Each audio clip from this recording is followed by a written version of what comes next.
Eu vim para Campo Grande. Eu vim com a dona que eu trabalhava lá, né? Que ela mudou para cá. Eu morava lá na Vila Planalto. Eu sou de Anastácio. Lá é muito difícil, a gente... Só mais é Pantanal trabalhar, a gente enjoou daquela vida. Eu morei no Jardim Paulista, depois eu fui morar no Tamaracá. A gente veio para estudar.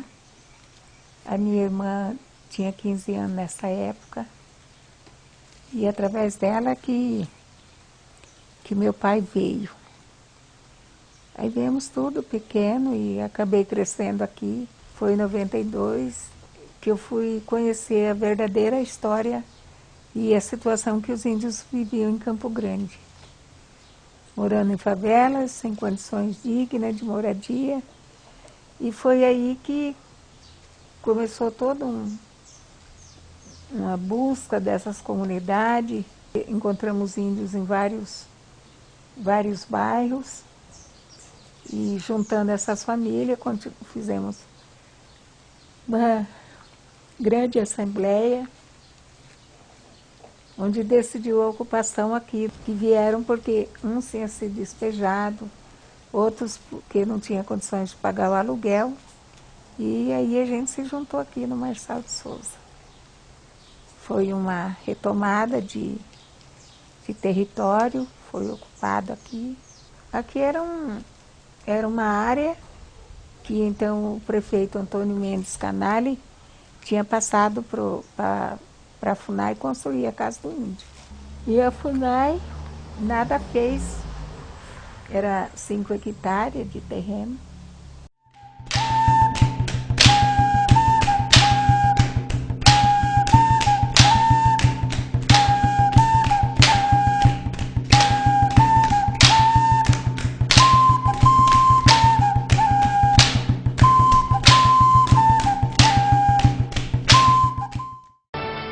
De julho de 1995, 4 horas da manhã, bairro Tiradentes, lote denominado Desbarrancado, Campo Grande, Mato Grosso do Sul. A história registra, pela primeira vez, o surgimento de uma aldeia indígena urbana. Começa então a longa batalha de índios desaldeados em busca de um pedaço de chão. Chegamos 3 caminhões e somando 20 famílias indígenas naquele dia. E no terceiro dia a gente somava 75 famílias.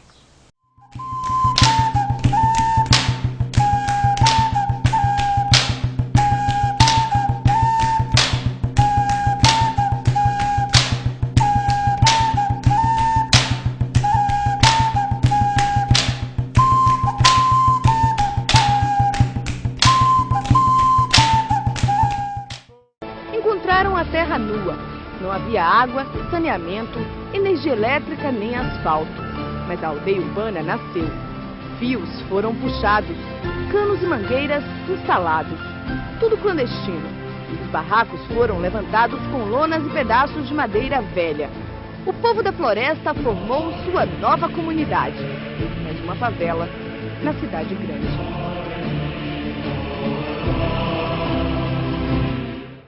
Foi difícil, né? Foi uma briga difícil, que a turma da FUNAI não queria, a reportagem toda hora, todo dia, chuva, frio.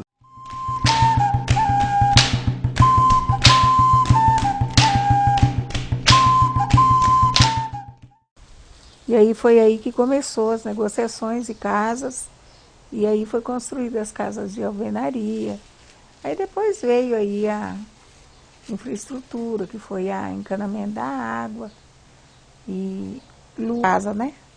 Logo seguido veio a escola, depois veio o memorial. Cada um tinha um pedaço de terra, né? Ficou onde tem as casas, onde que as pessoas já estavam no lugar, né?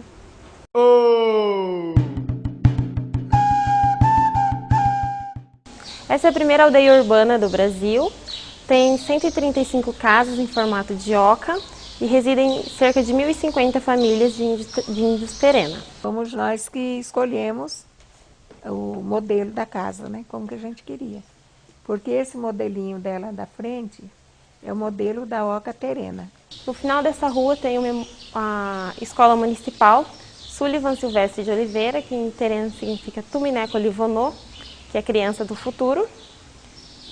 Tem de 1ª a 5ª série, além da grade curricular, as crianças aprendem a linguagem e a cultura terena. A escola aconteceu no Brasil 500 anos, onde o projeto seria uma implantação de uma escola. O prefeito mostrou interesse, né? Aí buscou a parceria com empresários e foi onde surgiu a nossa escola. E aí eu comecei a falar com o prefeito, que havia a necessidade de ter uma OCA como referência de vendas de artesanato da comunidade. Aí saiu o memorial. Ele mandou um arquiteto a conversar comigo, e aí expliquei para ele o que era uma OCA, e a OCA saiu, uma OCA sofisticada, mas hoje saiu o memorial. O formato aéreo do memorial é uma ema. Essa oca maior que nós estamos representa o corpo da ema, aí mais à frente tem o pescoço, que é um corredor, e na oca menor, que é utilizada para oficinas e cursos das Índias, é a cabeça da ema. O Memorial da Cultura Indígena são vendidos artesanatos. Isso daqui é uma peça terena. As peças terenas são conhecidas por essa cor avermelhada, acompanhadas dessas pinturas em branco. Essas são as peças das cerâmicas Caduel. São conhecidas por esses tracejados. Essas cores são as cores o amarelo, vermelho e o verde, já são retiradas da própria argila, e essa cor mais escura é retirada dessa árvore que é o pau-santo. A outra etnia que nós trabalhamos são as peças Guarani, que são conhecidas por esses tracejados. Essa palha mais clara significa o respeito entre as tribos, e o mais escuro, o índio Guarani perante os outros. Os artesanatos são trazidos pelos índios, aqui de Campo Grande, da comunidade mesmo, e as peças Guarani de Dourados e também de Bonito.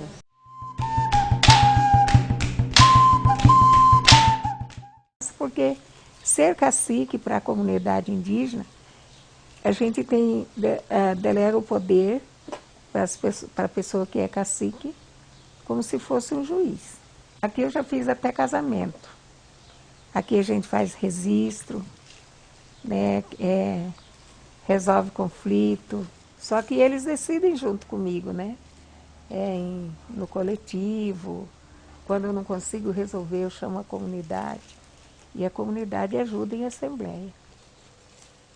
Eu falo que tem uma coisa assim, bastante positiva, é que a comunidade, sendo jovem, criança, adolescente, idosos, né? Todos eles têm um grande respeito pela minha pessoa. Eu acho que isso ajuda bastante quando a comunidade respeita, né? Porque aí eles pensam para fazer alguma coisa.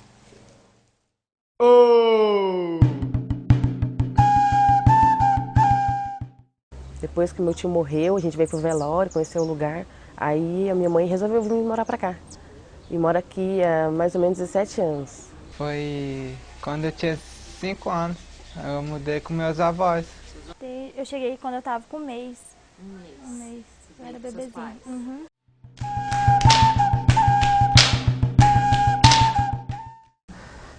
Com relação à cultura, nós sabemos hoje que cultura é uma questão muito dinâmica. Não só a cultura nossa, mas a cultura também dos índios. A cultura está sempre em mudança, ela é sempre reinventada, ressignificada. Então não existe perda de cultura. A cultura não se perde, ela se transforma, ela se ressignifica. Ao contrário do que se pensava anteriormente, né, que a cultura reforçava a identidade, a cultura dava elementos para a identidade, ele vai dizer que não, né, que nas relações interétnicas a identidade ela é construída na fronteira, nas relações com o outro, com o diferente. Eu faço questão de marcar território. E aí, para reafirmar essa identidade, eu vou lançar mão de traços diacríticos, né, de elementos aparentes que digam que eu sou quem eu estou dizendo que eu sou. Então, a mesma coisa, o indígena, né, primeiro vê a necessidade dele se afirmar como indígena. E para ele se afirmar, ele busca algumas características culturais. Então, nesse aspecto, é a cultura que vem, né, reforçar a identidade que foi já decidida socialmente antes, né, não o contrário.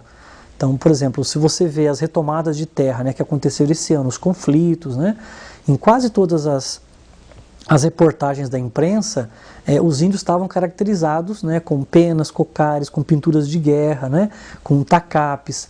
que são elementos culturais que eles não usam no cotidiano.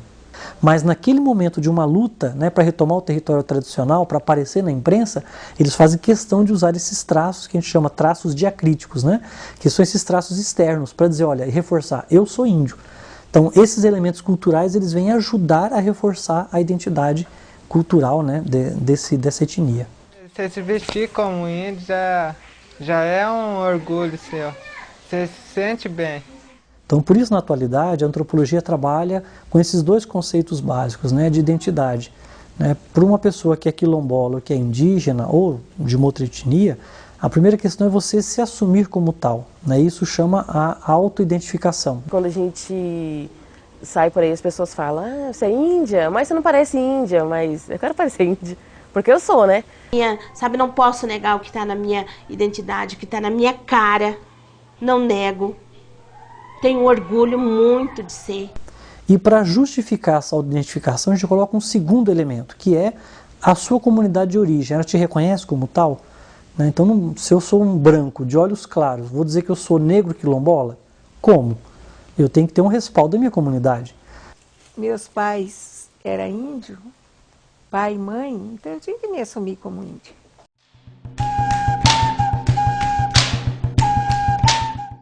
Que a identidade indígena, ela permanece apesar das mudanças de local, das mudanças culturais, a identidade permanece. Não aquela identidade do passado, né? Mas a identidade que também vai se reconstruindo, se ressignificando. Então, nesse contexto, um índio que deixa a aldeia e vem para a cidade, ele não deixa de ser índio, a não ser que ele faça todo um trabalho, né, de negar a sua própria identidade. Então, por isso, na atualidade, a antropologia tem a ver com o ser índio ou não na cidade. E tudo isso é muito dinâmico. Então, quais traços culturais eles vão manter? Aqueles que forem necessários nesse momento. De repente, nesse momento agora, é importante para o terreno, aqui em Campo Grande, por exemplo, manter elementos da língua. Eles vão manter a língua. De repente, daqui a 50 anos, não vai ser mais tão importante assim manter a língua, vai ter que manter outro traço. Então, isso não é uma coisa congelada, né? Nem a identidade é congelada, muito menos os elementos. O desafio do índio hoje é ser o que é, ter sua diferença. Ele não é mais, não é menos, ele é diferente. Tem sua cultura, tem sua identidade, tem sua língua e ainda sobreviver no meio maior.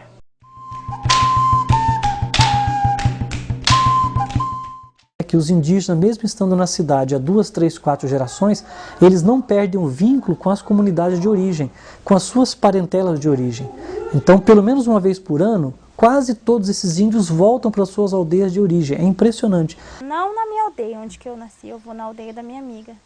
Primeira vez que eu fui lá foi em 2011, e eu voltei umas 3 vezes lá. Eu fui de passagem, assim, coisa de um dia só, não deu tempo de conhecer e de ver nada. Uma vez só. Muito tempo atrás. Essa raiz eu sempre quis manter, sabe? Essa identidade. Ajuda na identidade dos meus filhos. É por isso que eu tenho, sabe, essa ligação. Meu filho dormir numa cama diferente, numa casa diferente. Vivenciar filhotes de porco, filhotes de galinha, sabe? Essa vivência que aqui eu não proporciono a ele, lá eu consigo. Porque quando eu fui mais pra lá, eu aprendi até mais coisas que eu não sabia o terreno, né? Eu aprendi, eu entendo às vezes um pouco, assim, eu entendo. Nós anda pra tomar banho na cachoeira, anda no mato. Você esquece um pouco daqui, porque lá não pega uma tecnologia, daí você fica um pouco de fora.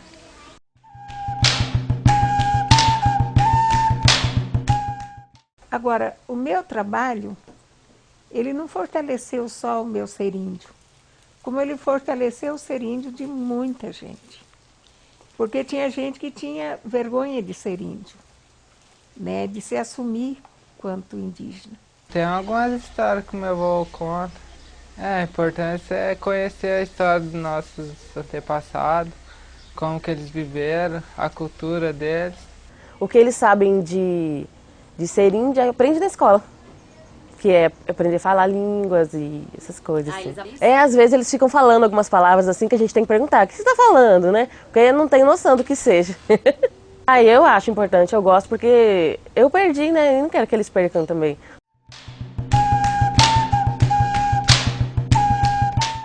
Hoje, a arte, cultura e a língua terena já está no currículo da escola. Então, todas as crianças índias e não índias têm acesso a essa disciplina, como tem acesso ao português, à matemática e a outra. Tá. Conta um pouco como que é o trabalho que você faz. O que está no currículo? Então, hoje, desde que começou a escola, tem um projeto específico. Antes era só projeto no contraturno, com poucos alunos, só. Observamos aqui na cidade que já nascem e eles não dominam a língua terena. Então é um dos objetivos das aulas aqui nessa escola de a gente resgatar essa língua aos poucos, né? Porque é difícil, né? E em relação ao não indígena, eu acho que é uma troca vamos dizer assim, uma outra cultura, né? Então eles acham muito importante essas aulas e eles é um meio de socializar entre essas culturas. Então eu começo pela etnia, nosso povo terena, o artesanato, a dança, pintura, tudo. O ponto de partida é terena. Depois a gente passa vendo as outras etnias do estado, passando para o Brasil, a gente tem uma pesquisa sobre danças, principalmente das outras etnias. Depois a gente tem conhecimento de artesanato, pintura corporal, pintura de artesanato, a diferença entre elas. Eu comecei com essa turma, a turma do 5º ano hoje, eu comecei o ano passado o projeto Música e Musicalidade Indígena. Primeiro a gente fomos procurar instrumentos, vários instrumentos de várias tribos.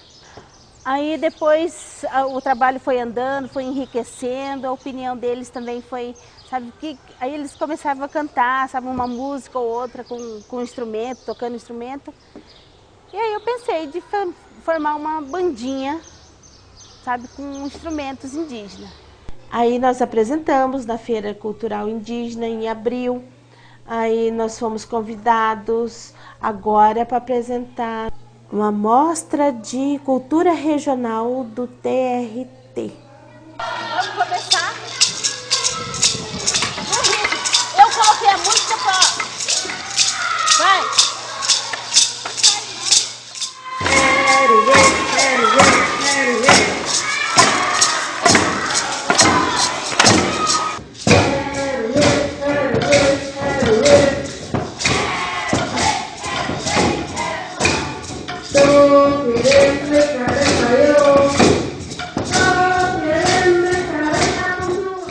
O nosso objetivo, primeiro, não é sair, sabe?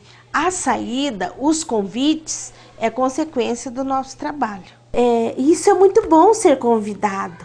Eles se sentem, sabe, assim, muito lisonjeados, sabe? Porque aí fez um bom trabalho e são convidados.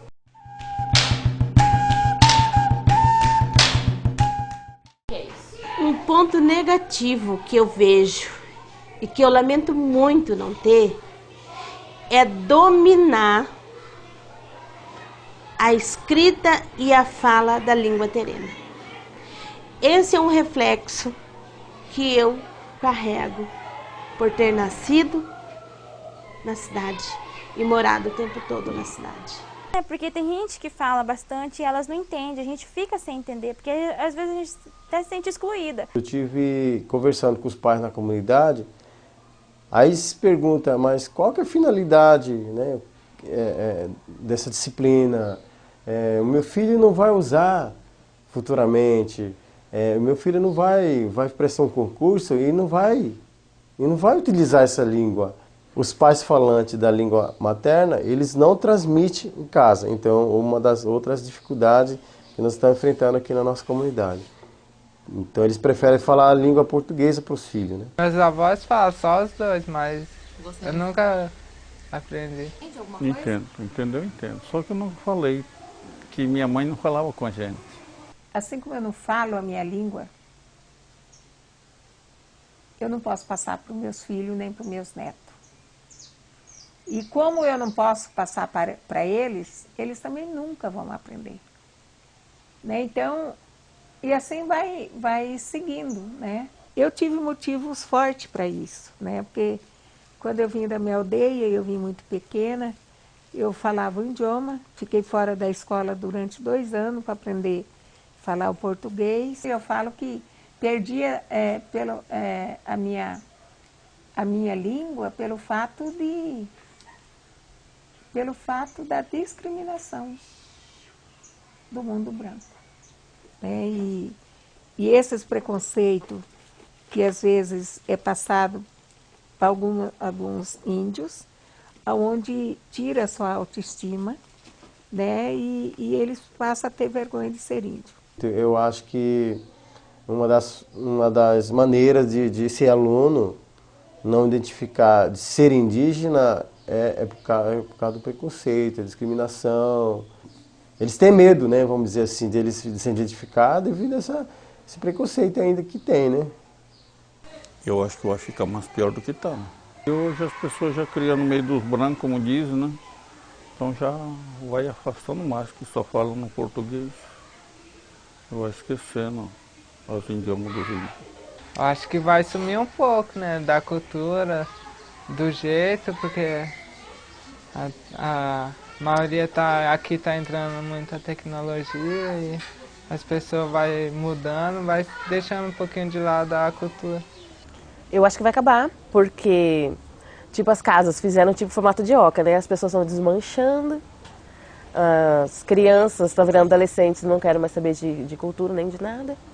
Eu fico triste porque é uma cultura bonita, que daqui a um tempo ninguém vai conhecer mais, só vai conhecer de ouvir falar. Assim como as pessoas acham que não falar a língua não faz falta hoje, mas para o futuro ela vai fazer falta. Porque assim como tiraram os nossos direitos, hoje ela nos faz falta.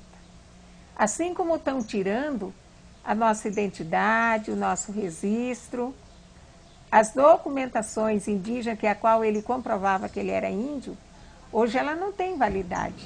Então, qual vai ser a nossa verdadeira identidade? Vai ser a nossa aparência e a nossa língua. E aquele que perder, ele vai perder tudo, porque ele vai provar de que forma que ele é índio.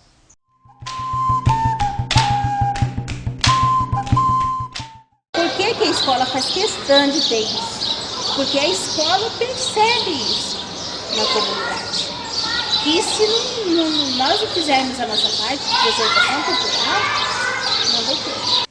Se essa nova geração não aprender com os velhos, se não aprender a ir para a luta, quem que vai lutar para ele? Ninguém. Aí não depende de mim, não depende do Elcio, depende da comunidade como um todo. Então, assim, dizer que o índio perdeu cultura, ou falar que está num estágio mais avançado, a gente não usa mais esse conceito, né? O que a gente diz? Que uma cultura, né, hegemônica, que é a nossa, né, cultura ocidental, português, inglês, etc., né, moderna e globalizada, né, em comparação com a cultura terrena, que é muito menor em quantidade, em elementos, né, irrecuperavelmente essa cultura vai engolir a outra. Não, né? Depois de 500 anos, os índios não acabaram, né, para a tristeza de alguns, né, não acabaram, e não vão acabar. Será que tem esperança ainda? Nós temos, né? Por isso nós estamos aqui.